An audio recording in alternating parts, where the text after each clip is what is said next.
Test series की हार का बदला लेने के लिए टीम इंडिया आज रांची के जेएससीए क्रिकेट स्टेडियम में दक्षिण अफ्रीका के खिलाफ पहले वनडे इंटरनेशनल मुकाबले में उतरने जा रही है।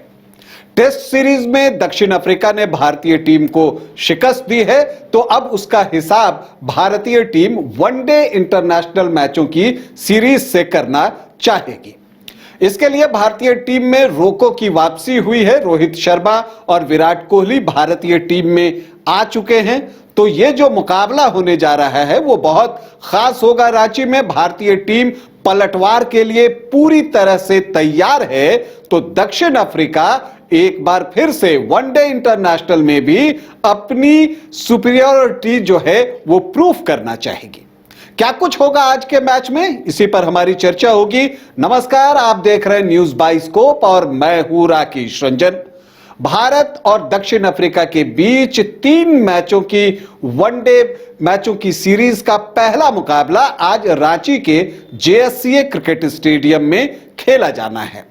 दोनों ही टीमें तैयार हैं, लेकिन भारतीय टीम पर दबाव अधिक है क्योंकि अभी हाल ही में टेस्ट सीरीज में दक्षिण अफ्रीका ने भारतीय क्रिकेट टीम का क्लीन स्वीप किया है और इससे दक्षिण अफ्रीका का मनोबल बढ़ा हुआ है। हालांकि रोहित शर्मा और विराट कोहली की वापसी से भारतीय टीम का भी मनोबल बढ़ा है और उन्हें उम्मीद है कि इन दोनों के एक्सपीरियंस के बूते वो दक्षिण अफ्रीका को शिकस्त दे सकती है।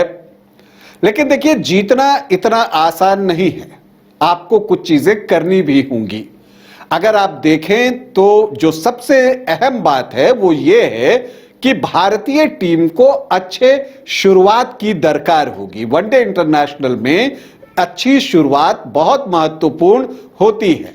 अब यहां पर अगर आप देखें तो रोहित शर्मा और उनके साथ जो ओपनिंग पार्टनर होंगे, इनको एक बड़ी साझेदारी करनी होगी। अगर ये हो गया तो फिर आगे विराट कोहली, तिलक वर्मा और अन्य खिलाड़ी उसे एक बड़े स्कोर में तब्दील कर सकते हैं। तो ये एक महत्वपूर्ण चीज है। अब यह भी तय करना है कि रोहित शर्मा के साथ यशस्वी जायसवाल पारी की शुरुआत करेंगे या ऋतुराज गायकवाड़। 3 नंबर पर आपको विराट कोहली ही दिखेंगे और उनका रोल बेहद महत्वपूर्ण होने जा रहा है इस मैच में, क्योंकि उनको सीट एंकर का रोल अदा करना है और उनके इर्द गिर्द ही भारतीय पारी आगे बढ़ेगी। मतलब कि एक छोर को संभाले रखना है विराट कोहली को और वो सिंगल डबल लेने में माहिर हैं। अगर वो स्ट्राइक रोटेट करते हुए दूसरे खिलाड़ियों को अवसर देते हैं जो कि फियरलेस क्रिकेट खेलने के लिए जाने जाते हैं, तो फिर भारतीय टीम एक बड़ा स्कोर बना सकती है। देखिए, भारतीय टीम को 10-20 रन एक्स्ट्रा ही बनाने हैं, जो भी आपका लक्ष्य है, क्योंकि गेंदबाजी थोड़ी सी कमजोर जान पड़ती है, क्योंकि न जसप्रीत बुमराह हैं न मोहम्मद सिराज हैं। अर्शदीप सिंह और हर्षित राणा पर तेज गेंदबाजी की जिम्मेदारी होगी और यहां पर असली परीक्षा भारतीय टीम की होनी है। मिडिल ऑर्डर में कैसा खेलते हैं बैटर्स, उस पर भी बहुत कुछ निर्भर करेगा। कितना स्ट्राइक रोटेट कर पाते हैं, क्योंकि जब एक बार फील्ड खुल जाता है तो वनडे इंटरनेशनल में आप बहुत चौके छक्के नहीं लगा पाते और ना उतना जोखिम ले पाते हैं, क्योंकि खेल लंबा होता है 50 ओवर का। ये T20 क्रिकेट नहीं है कि आप हर बॉल पर शॉट के लिए जाएं।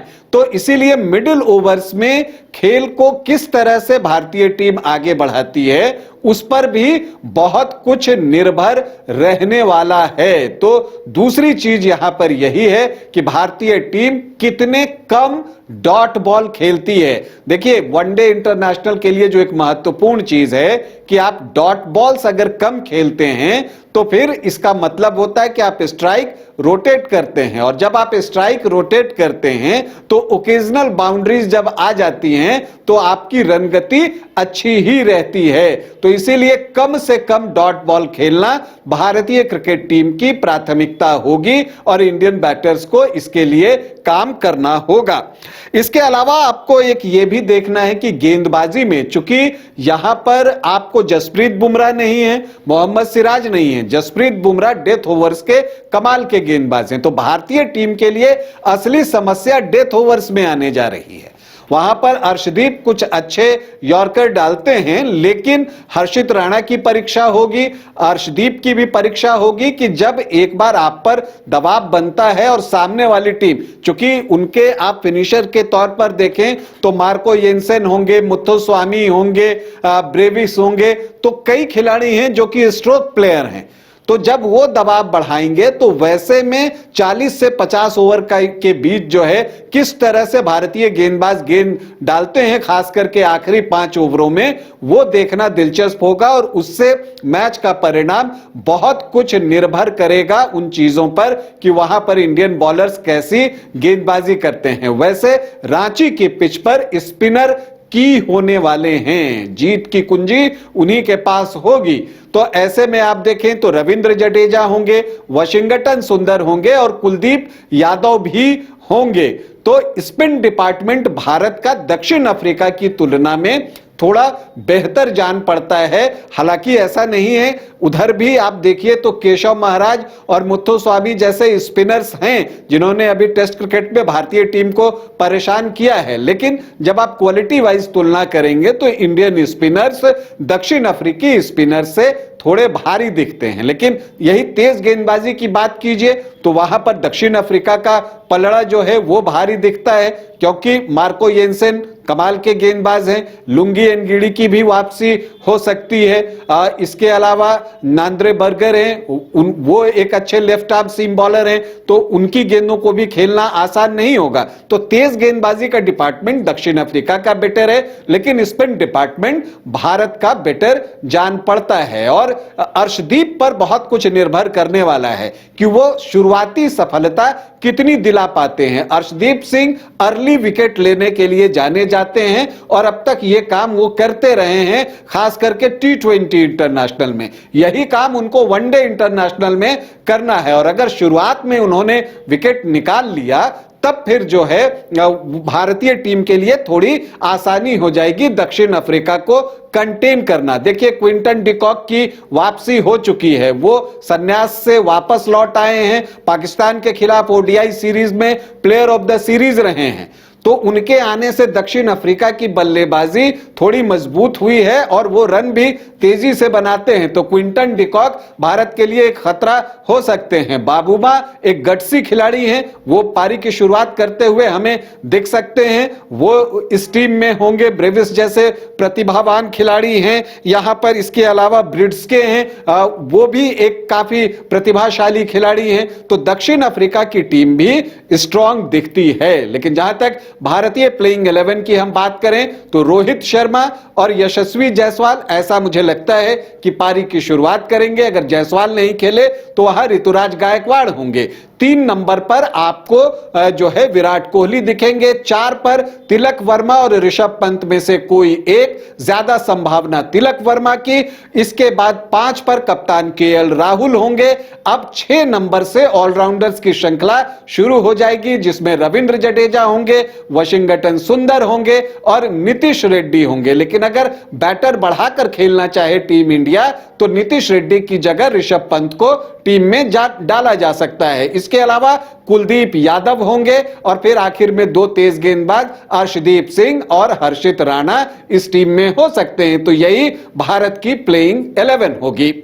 तो अगर आप ऐसे देखें तो भारतीय टीम का पलड़ा रांची में मुझे थोड़ा भारी दिखता है दक्षिण अफ्रीका के खिलाफ। लेकिन दक्षिण अफ्रीका ने टेस्ट सीरीज में जैसा प्रदर्शन किया है, अगर उसी कॉन्फिडेंस को लेकर वो रांची में आती है और उसी तरह का प्रदर्शन करती है तो वो उलटफेर कर सकती है। लेकिन मुकाबला यहां कांटे का होना है। 2 बराबरी की टीमें आमने सामने है। अब इस आप बराबरी की टीमों के बीच मुकाबले में बाजी कौन मारता है, यह तो मैच के परिणाम से ही हमें पता चलेगा।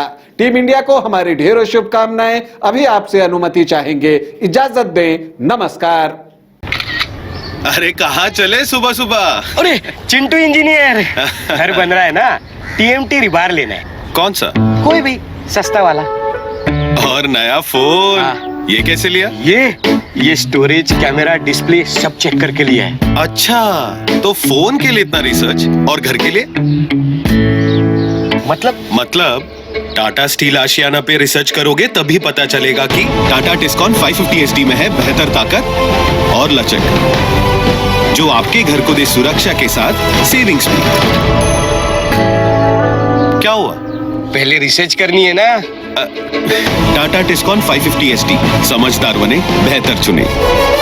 घर रहने का मकान भर नहीं, ये खुशियों की तिजोरी है। दरवाजे पर दस्तक देता पड़ोस, खिड़कियों से उमड़ आता आसमां, तारों में उलझी ऐसी ना जाने कितनी दास्तां।